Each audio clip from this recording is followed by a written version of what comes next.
My name is Tanya Curry, and this is this week's Acumen Media Report. It's entitled Spurgate.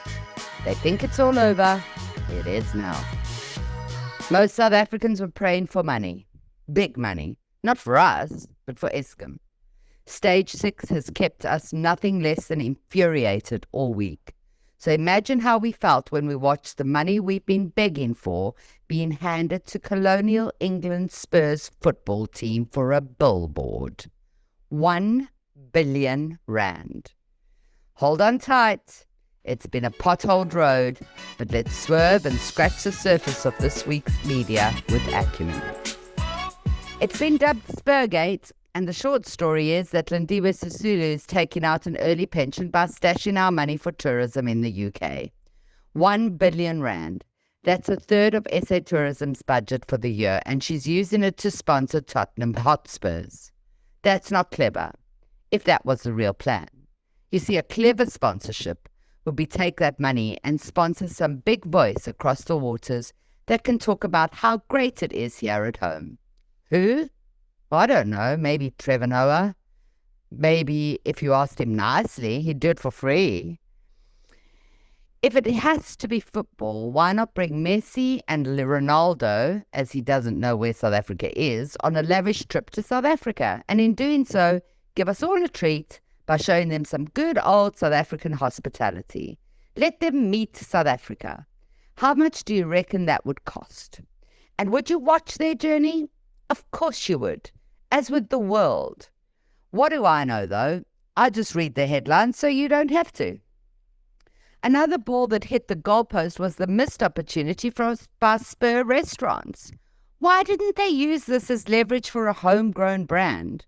They could have created a tagline and run for goal by putting up a billboard and scribbling on it, "This didn't cost $1 billion, and neither will your meal at Spur." Do I have to do everything around here? Back of the net. Look, I'll level with you by telling you an off-the-pitch secret. I've worked in measuring sponsorship, and R1 billion, about 47 million pounds, is a lot of cheng. But also not a bad deal for a large chunk of sponsorship for a big UK football team. Not a bad deal if you live in London, only London. Tottenham Hotspurs, or Spurs, to footy fans, is a Premier League team. And they're not brilliant. Even I can tell you that. Football is big currency, though, and these teams are worth big airtime. Some of that is subliminal messaging. You know, logos on shirts, billboards flashing, some cool swishes on boots. All that is paid for. You know that, right? You're smart. You did know that. So you have R1 billion that you have to spend before you're told that you've underspent your budget for your department. Or you have an exit strategy, a bit like Ronaldo. Couple that with your loathing for Cyril Matamela Ramaphosa, which results in the logical next steps. Take 1/3 of the budget and run. Run to colonial England for a bit of branding on a t-shirt worn by a B-grade, don't lynch me, football team.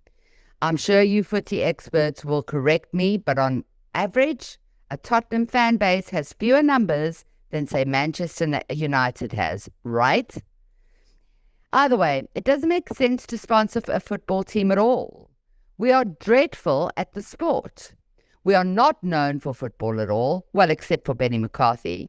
The only time this makes sense is if you are Emirates and you have lots of cash to flash, because the beautiful game is very expensive. And if there is one question you should ask about sponsorship, it should be this. What is the objective? Will the average Spur fan travel to South Africa and thereby boost the economy? I'm going to say no. As a media expert, I can tell you that R1 billion could be better spent. And if you've got too much money, Lindiwe, then let's cut your budget and move it to Eskom, because tourism is being massacred by the lack of power, among other things, like the roads that lead to tourism destinations. If you don't want to shift that money, then fix the camping sites at Cape Vidal that have veered completely offside, fix the gogo stalls in Sodwana that have been struggling since COVID to get back onto the pitch. What you have told us is just drivel and probably tantamount to match fixing. Lindiwe Football Club. Lindiwe FC. Here's what's really going on. Sonar and the great cabinet reshuffle, now called Cabinet Lekgotla. This is why we are having this feverish football match played out in our country. A game so busy that we can't keep up with the ball. We've dropped it so many times and the bench is waiting for many as we hold our breath and watch the scoreline. It's already started as Parks Tau resigned and new nominations for the head of Supreme Court of Appeal were given by the president. Finally, this game has kicked off and the coin has been tossed in the air with more than you can imagine. It's the president's ball in the presidential cup. The groundswell at SA Stadium of Truth is huge and it is without water or electricity. Protests across the country, chaos caused by the lack of water in Gauteng, and even tigers are back on the streets. We'll deal with that later. We lost our shirts this week, even if they did have logos on them. Offside. There's so much news, I can't keep up with the tables of the league. The court ruled for cadre deployment records to be handed across. PRASA lost a dispute where hundreds of millions of wages were not paid. Many EFF members are resigning as players are bought and sold.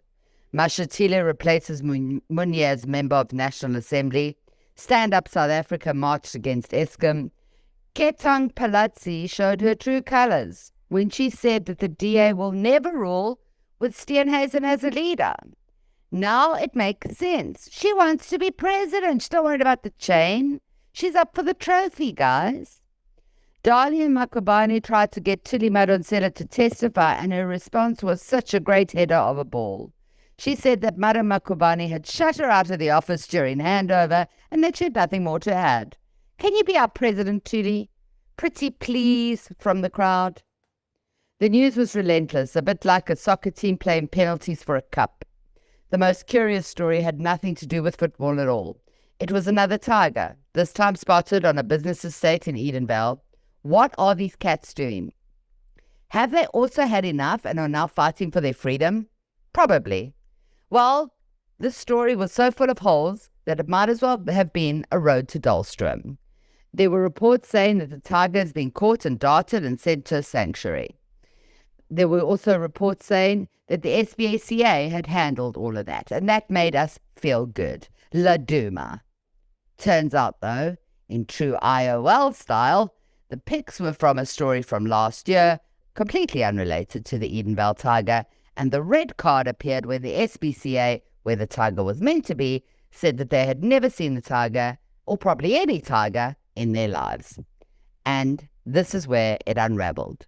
It was a blatant foul, and we worked out that the SOS security had been lying to us. My opinion, the tiger is back with its owner, and he is a bit lighter in his pocket after paying penalties to protect his story. A horrible story. Gerard Acumen, head of a paedophile ring, has finally seen his day in court. He's now been placed on suicide watch. Then there was the Nulani trial, the first state capture prosecution case that has kicked off. Transnet's disruptions cost Kumba more than a third of its fourth quarter sales. Blow the whistle, ref. And then, just when you think it's all over, we went into extra time and Julius Malema's gunshots were on trial. The judge pointed out the obvious, that Juju was on stage with a gun, only to be told that the judge was leading the witness by the defense, and Juju's legal team are now asking for a red card in the form of a recusal. Recusal. Another great South Africanism. This one works very well, hey? New fancy footy tricks. Also, it was such a big coincidence that the one laptop with the footage that proves it all by using a different angle was stolen. Well, obviously. If you buy that, you don't watch this football team very often. They are masters. Is there a referee? As we head for penalties, the matter between Ubaba and Downer and Morn was postponed to August, which means that the arms deal trial will suffer accordingly. Such a foul match, a dirty game. There were some other interesting stories. ChatGPT is taking over the world. Well, not really, but people are very excited about this tool. I tried it, but I'd like to see the linesman before I decide. Sanlam launched into the metaverse. Did they insure digital images? I don't even understand how that works. Hallman's mayonnaise stopped production in SA, and there were clever ads and memes that kept us entertained. It's all gone to hell, man. Was one of my very big favorites. Nando's did it again. But for the most part, I was depressed. I needed some proper goals. Those that come from the center of the pitch, the kind of goals that make your jaw drop and your eyes big. And there it was, South Africa's Lionel Messi. He appeared, Imtiaz Suleiman, head of the Gift to the Givers, and he took over my screen and my heart. He wasn't happy at all. He was busy saving lives in the northwest as the floods had caused carnage. An island, Gift to the Givers, a team that doesn't belong in the Premier League. Suleiman said enough is enough, and he told South Africa to stop passing the buck. And it seems those who are councillors in many cases just don't care. You know, they got the wrong people in the job and they need to be replaced. He said, and I'm paraphrasing, to get off our behinds and fix our local municipality. No one is going to do it for us. Work from the ground up. Forget about that trophy or cup. Just do it. Insert Nike swoosh here. Well, go on then. It's your turn, South Africa. Get on the pitch. Play your heart out. And let's bring this ball home. I'm Tanya Curry, and you've just played a handball with Acumen Media.